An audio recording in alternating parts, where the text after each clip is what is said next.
9.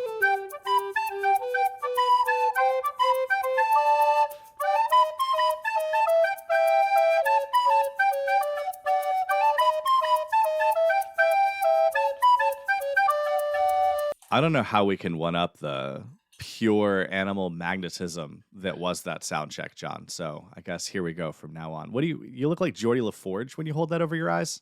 Yeah, is that what? Yeah, Actually, I'm a Cylon. Oh yeah, that is total Cylon. You guys have weird stuff. Well, it is Q&A day. Welcome, fellow humans. I love Q&A day.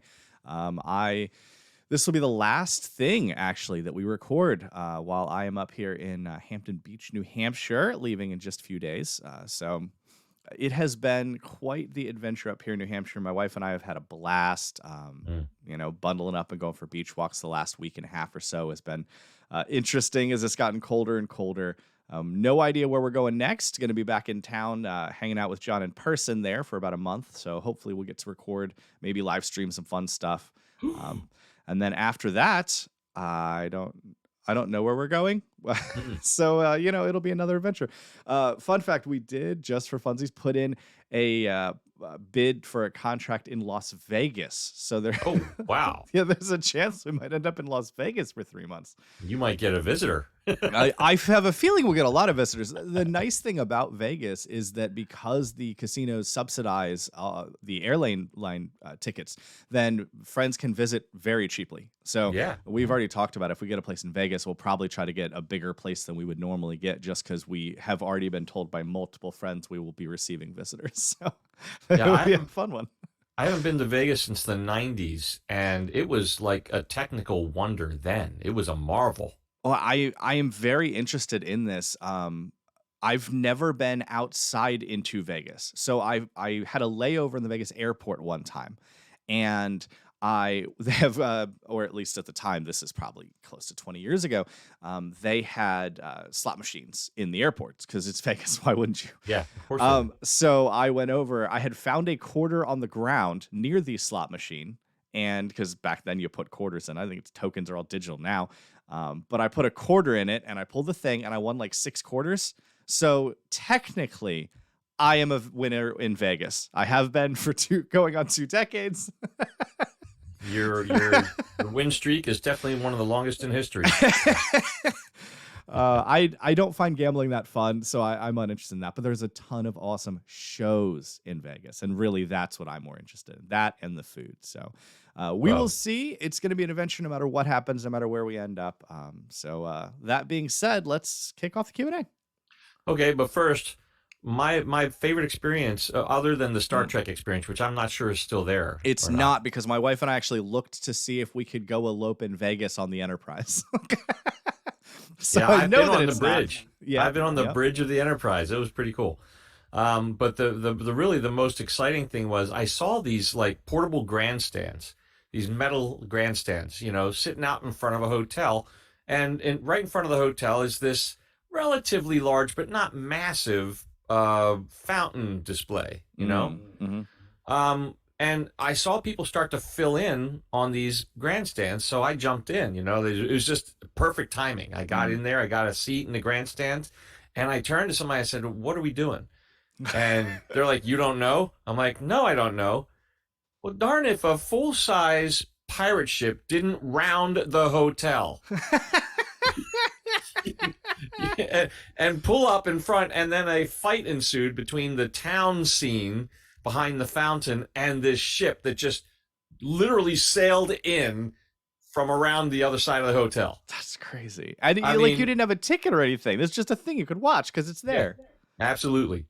And just the magnitude of it. And then 30 or so actors are battling and cannons are shooting off and swashbuckling and doing things like it. It was an amazing thing. And that was more than 20 years ago. I can't imagine what it's like there now. Well, I look forward to seeing it. If it happens. I mean, obviously, we put in for like 7 or 8 contracts, so we'll see where we end up. But all right, well, I'm rooting for that one personally because it's the most out of our comfort zone. We stay away from populated areas as much as possible, and it is the most unique. I've never been to Vegas outside of the airport, so it would definitely be interesting if it happens. But The cool thing about Vegas, though, is I mean, you get outside of the city and there's nothing. that's what I've heard. But the thing is, you're only a few hours from like Joshua Tree and from a Hmm. bunch of really neat things Yep. from Death Valley. So I'd really like to go for a lot of that stuff as much as it being a very interesting and different experience for us. Yeah. Well, let's hope for that. Maybe we'll have our first meetup. We'll do it in Vegas. There we go. Okay. That'll be an Um, interesting Q&A and hookers and blow. so the statements made by Dave do not necessarily represent those of the other hosts. Um, it was something we've talked about in previous videos or Q&A, I'm not sure. But over the weekend, I bought a brand new pair of black loafers. Mm.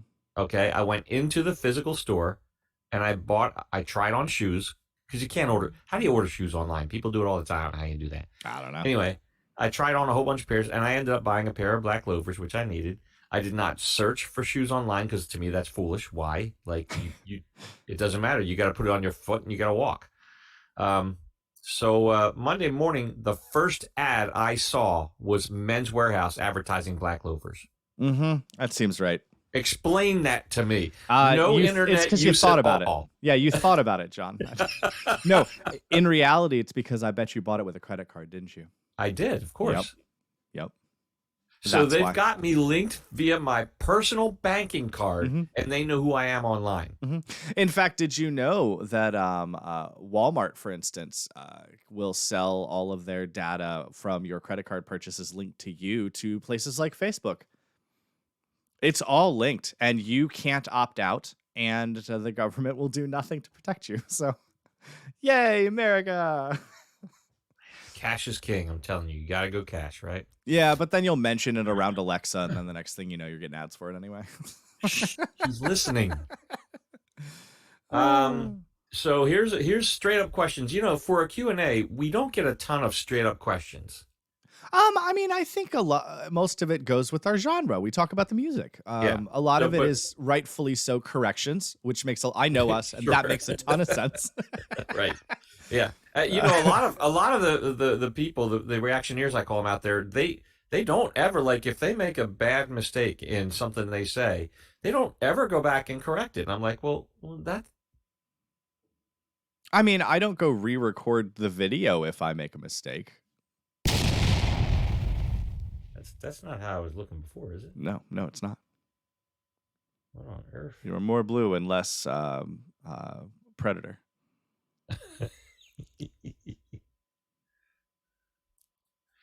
We'll just go with that. I'm sure you'll put up a little. John's internet decided to bug out, so. XFinity is great when it works. Yeah, don't you love paying lots of money for things that just decide not to work whenever they want? There's nothing you do about it. Yeah, it's really amazing how Excellent. much you pay, and you have no recourse. No, there's nothing. Like you have very few to no options, and you have no recourse if it doesn't work. Yeah. I started to call them up. I'm like, why? You know what they're going to do? They're going to tell me, oh, did you reboot your router? Did you reboot your computer? Nothing's going to happen. All right, you were about to start reading. Our first actual question. Oh my God, did you just freeze again? You sure did. Well, I guess there's no Q&A today. You are frozen again.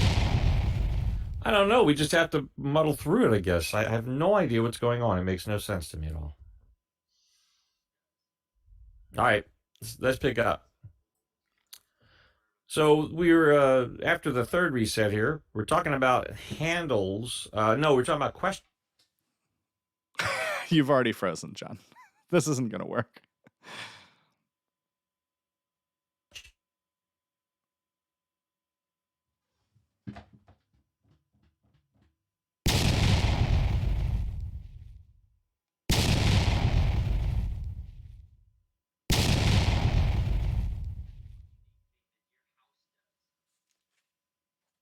And I'll be a different color each time. Well, I don't even think the last one's going to matter, so this is still only going to be the beginning and then starting now at this point because we never got anywhere. Well, there was some pre discussionary type stuff. We can get to that anyway. All right. So, are you ready? I've been ready. All right. Mark says, "What are a few of Dave's favorite classical pieces?" Recently, you were saying how you love classical music, and do I you have a do. favorite? Yeah. I would probably just, I know it's probably boring, but I really love Moonlight Sonata. And I really love Four Seasons. Those are probably my two favorite large pieces. Um, I much like music that we record on this channel. If you notice, and I have no problem pointing it out, John will ask me like, "Hey, so we did," and he'll say a song title, and then he'll say, "Do you remember what band did that?" or vice versa. And the answer is most of the time no. I listen to a ton of classical music on like the NPR classical music station. I can't tell you most of the composers. I can't tell you most of the song titles. Um, I don't know a lot of that stuff, and I'm not saying this is good nor bad, but it is just who I am. I don't care.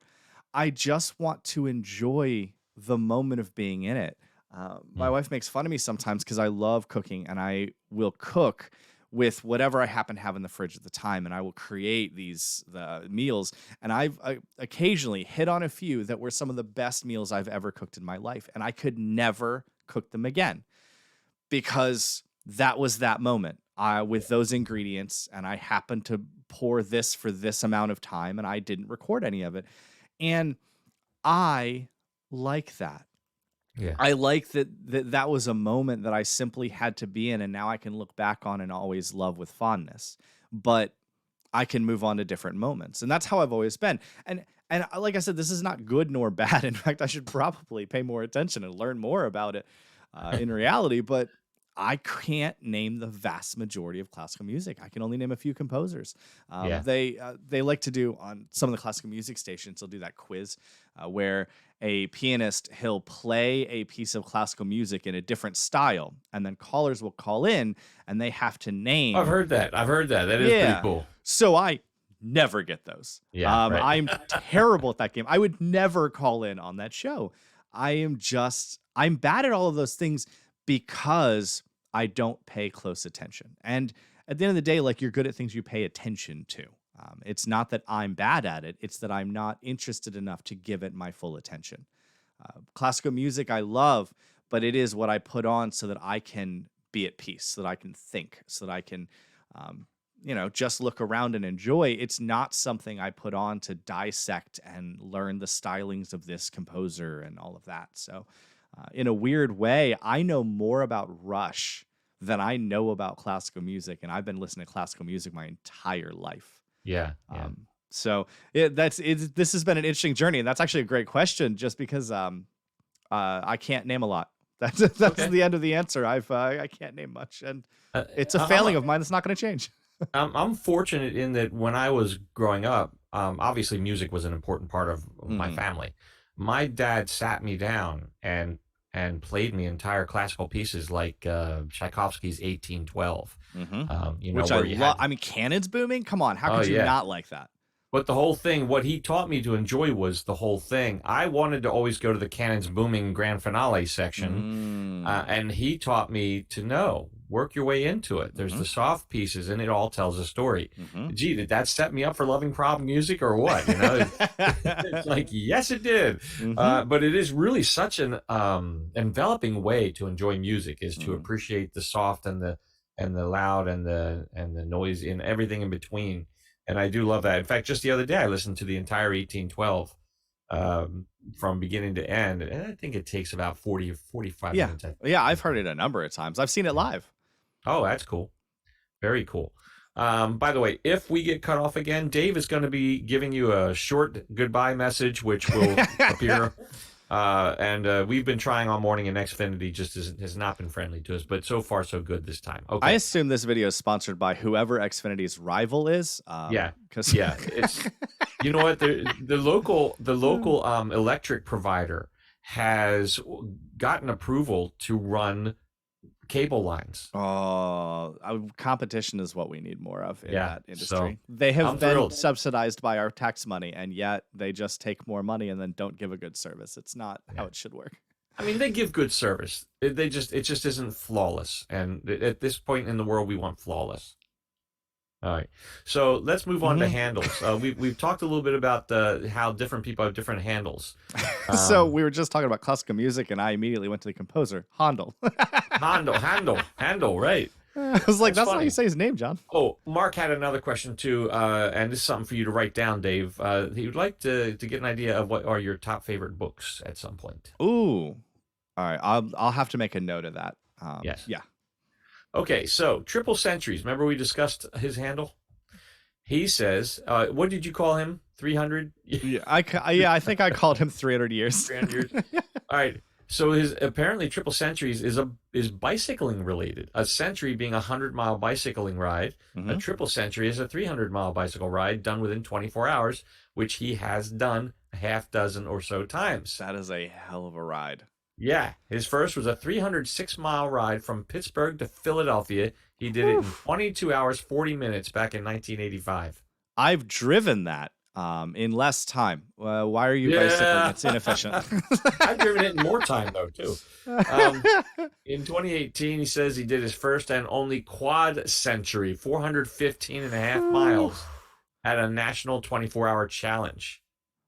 Oh, you are more dedicated to that than I am to anything in my entire It, existence. his legs have to look like that commercial for the insurance where they have the guy standing next to his bike and his legs are just like, It's true. and the rest of him is regular size, but his legs are these big, Well, I massive guess you want the rest of you as small as possible because you're trying to push it ones. all Right. that distance, right?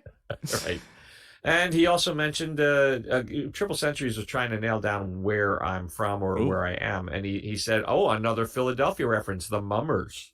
That's Oh, right. yes, the mummers. Mummers. I did make another Philly reference. Mm-hmm. So remember this G.J. Corfinhaze. Mm-hmm. And I decided that that's how it was pronounced. He says, first of all, you got the name right. Well done. Wow. And he said, secondly, he agrees with you, but I don't remember under what context. But you should just know that G.J. Corfinhaze Is right. Is right. is right because What? he agrees with you. Which video was this on? When I cut and paste, I don't always paste where it came from. It was from our last Good Q&A. work, John. It was from our last Q&A, Oh, okay. Okay. number 7. All right, so Jay O'Donnell. Well, that didn't last long. Dearest XFinity. 64 says, just to clarify, the J is my age. Let's start there. Mm. And unstable Oh, you're internet back. warning. You're back. And did you get any of that? Jay O'Donnell clarified the J is his first initial, Mm. and the rest is his last name and birth year, which makes he and I the same age, of course. Oh, old, just very old, And extremely he says, old. yes, the Bobaverse is a great series. Yeah, it is. I literally laughed out loud, startling people at work when the third or fourth book made reference to another SF book series featuring a sentient, all-powerful beer can named Skippy. Yep. Also, all of an this excellent is series. all of this is going way over this guy's head. Oh man, yeah, such an excellent series. I love the all sentient, all powerful beer can. Named Skippy. Yes, named Skippy. Well, I mean, his name wasn't Skippy. He was an ancient AI that manifested a portion of his existence in our world as a small cylinder. And so, the guy that found him called him a beer can. It's another great series of books, John, is what it is. It's excellent. Okay. Back on names, of course. Mark. Remember how we marveled how Mhm. Mark must have been like the first Still good. user? Yeah, you still know? good. Well, guess what? Mark's not his name. I gotta be honest, that makes it even better. He says he doesn't know how he got Mark alone either. It's not even his name. He says. Apologies to real Marks. He likes his anonymity, and he's safe from the hieroglyphics. I'm really not smart. Mark also said, I felt a bit honored by reading Analog Kid Thoughts when we did the last Q&A. We read something Mark said, and he said that you really read it, is I think what surprised him. Well, John can read. Like, I know that sometimes some of the stuff he says comes off as odd, but I'll vouch for him there. Yeah, I do. we announced that I read every comment, and I do. Now, I had a backlog. Yesterday, I spent 3 hours reading comments. Whew. Good on you. Yeah, I was just so far back in it. I need to get caught up. Mm-hmm. And some of the reasons, and I've said this before, I think, but some of the no, I think I've typed it. I haven't said it. Some of the reasons that I don't respond to somebody is because they have a song request in there, and if I'm not in this office with that spreadsheet open, if I click a like or click make a comment or click the heart, it goes away. It doesn't appear in my, you haven't addressed this yet. So I don't want to miss anybody's requests. So I only heart those if I'm in the office and I can actually make note of the request. Gotcha. Okay. Let's see here. Ari, this is hilarious. Remember we did the Mark Knopfler, the Dire Straits video, Sultans of Swing? And I said something about if you're a Satan follower, does that make you're satanic? But if you're a Sultan follower, are you a sultanic? Yes, I do remember that. Well, Ari's last name is Sultanic. That's fun. So she's a lover of the Sultans of Swing, then. They are, obviously. Ari, A-R-I, Sultanic. Mark Knopfler and Dire Straits top all of my lists, this person says. By the way, my name is Sultanic. So there you go. And hieroglyphics. I do like that. That's an excellent name. Yeah. My name's boring. Like Dave. Like, what a boring white dude name. Dave, at least your name does not represent toilets.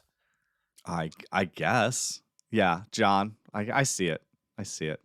Thank Although you. you also represent one of the most useful things in human existence and a modern technological marvel that has been near unchanged in a century. Since the flush toilet was invented, very little has changed. It's just well engineered. That may explain why I haven't matured since I was 5. Because you're marvel. Because you're well engineered. So well engineered at 5. Why change anything? It's working. Na boo boo. So we're talking about language. Lance Patton says, it reminds me of the great line from Smokey and the Bandit. Oh, this was in reference to the double negative that we discussed in another. In Smokey and the Bandit, Snowman says, we ain't never not made it yet. That's a triple negative, buddy. Mm-hmm. How exciting from a linguistic point of view. We're continuing to parse the English language. Blue Jazz, you remember Blue? Oh, of course. He's the one that wrote the original line, just because you don't understand what's going on don't mean it don't make no sense. Mm-hmm. And just because you don't like it don't mean it ain't no good. Is from Mike Muir of the band Suicidal Tendencies in a song called You Can't Bring Me Down. I think you've nailed 3 things in a row I've never heard of, so that's solid. Right. He says, way too heavy a song for this channel. Ginger Mao might start crying. Ginger Mao, that's a good one. That's new. That's fresh. It's fresh. That is fresh. Ginger Mao. So glad to hear that Dave's family tree is cut down. It's just a dowel anyways. McKellen tastes like peat moss. That's your upper lip, Chairman. I like to not do much to my upper lip just because it's the flavor saver. Yeah, fresh keeper. Hey, you know what? If you get stranded in a snowstorm, you could eat out of that mustache for weeks. Mm-hmm. It's like a lambus bread up here. Just one lick will feed a grown man for the day. All right, let's get to some song reactions. Bang a Gong. Mm-hmm. What a fun one. From what band? See, I believe we just talked about this, John. Oh, was it the super weird dinosaur one? Like T-Rex. T-Rex. Yeah. Todd Ludwitsky. Todd Ludwitsky says, I told you in that video that David Bowie wrote a song that mentions T-Rex. Mm-hmm. I didn't go into the great long detail about that. That song was written by Bowie, but he gave it as a gift to Mott the Hoople to record. And they did, and they had a modest hit with it. There's a band called Mott the Hoople. Why did I think you would recognize that? I don't know. What a ridiculous name. Well, they had a couple of great songs, Mott the Hoople, and then again, somebody died. Somebody always dies. Well, this is how life works. Yep. Anyway, but Todd Ludwitsky says, You Bet by The Who also mentions T Rex. And I recalled that. Yes. In the song You Better You Bet, T Rex is also name checked in that song by The Who. So T Rex, I'm telling you, they're an influential band. Shockingly. Yeah. Dr. DJL says, yes, T Rex is referenced in a song written and produced by Bowie, All the Young Dudes. But it was first recorded by Mott the Hoople after they rejected another Bowie tune. Like Bowie wrote them a couple songs. They didn't want to do Suffragette City, which Bowie eventually recorded and had a big hit with. Yeah, that one actually, no. Yeah, Suffragette City. And he needs to correct LD. That's you. Vulcanization, and I noticed this too. Once again, I figured, well, they'll clear them up in the comments, I'm sure. As you should. Vulcanization is a process to harden rubber, not metal. So vulcanization.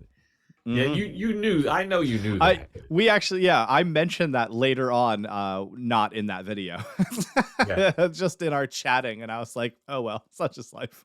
And more people are getting into the insult Dave the literalist. Nice. And Dr. DJL, I think this is a little stab. We'll see. That he suggests after your demise that you look into vulcanizing and martinizing your body. I'll be so clean and pressed and full of rubber. Yes, you will. Well, Tim Shelton says 17. I don't know what 17. I must have forgot to do something. Dry cleaning is just adding heat, then perfume to dirty clothes. I agree. That is actually always what I've thought it was. I'm sure that it's not that. Actually, no, I'm not sure that it's not that. I don't know what it is. I don't care what it is. It's weird. No, why would you do it? Well, I don't own clothes nice enough to care either. Some clothes you just can't throw in a washing machine. Make better clothes. You should just be able to throw all clothes in a washing machine, in my opinion. Look, you ever seen the suits that guy wears on Family Feud? Yes. You can't even, I don't know how much heat you can even apply to them without them exploding. So there's clothes that just look good. That's why. Anyway, yeah, we've come a long way from the cave. So regarding Bang a Gong, Renee Lyons just made a cute little joke that the only reason I'm giving it here is because I read it 3 times before I went, oh, okay. Renee Lyons says, it's a banger. Mm-hmm. And you didn't get that? That seems like a pretty... Well, I didn't relate it to the song. I've heard, obviously, the term it's a banger, meaning it's a great song. Mm-hmm. But since they're talking about... Yeah, it's a banger because it's a great gong. Your sex gong and all that stuff. She said it's a banger. And then she added multiple exclamation points and a hieroglyphic. So let's move on. Gerald H. says, true story. I was 13 in 1973. And I wish the story ended there. I don't know why. I just want this. Oh, is John frozen again? I'll tell you who's not getting it on. XFinity. Well, at this point, we have recorded this video probably, 10 times or tried to, started and stopped. John's going to have to cut a lot of him pausing out. Such is life. This video is sponsored by whoever the opposite of Xfinity is. Thanks for not working, Xfinity. Nailing life. You know what's really funny to me is as of right now, this right here on my screen says John's full actual name because that's what it died on the Zoom call or whatever. So I assume he's probably going to edit that out, but just know that if he misses it, I'll think it's very funny. Thanks for watching. We will definitely get to the rest of your comments once I get back to our lovely home state and we can record some stuff, hopefully in person, where we don't deal with the internet. Bye.